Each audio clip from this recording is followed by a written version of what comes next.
This is a short presentation on crude oil. Who cares about crude oil? If you've ever got one of these, then you should. Or if you've ever used any of these. We use crude oil to make fuels like petrol and diesel and natural gas for our central heating.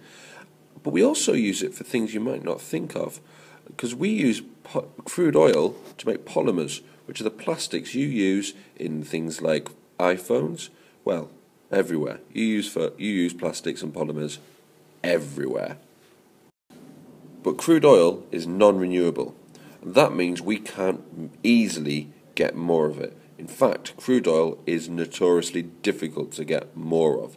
That's why every time you go past a petrol pump, the price is ever so slightly higher. Crude oil is non-renewable because you can't easily get more of it, because it takes a very long time and really specific conditions for you to be able to make some more. And we have not mastered that yet, and we're unlikely to anytime soon. There are lots of organisms in the sea. So when they die, most of their remains is decomposed by bacteria or eaten by other organisms. But some fall to the bottom of the sea.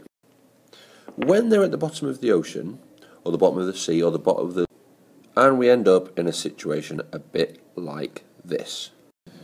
You can see here we've got layers of rock, and on here we've got a layer of mud and sediment which has fallen on top of our decaying organisms.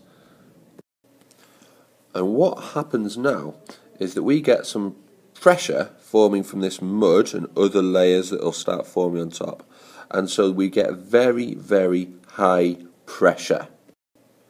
This high pressure pushes those organisms and pushes that debris closer and closer together until they start breaking down into their smallest parts.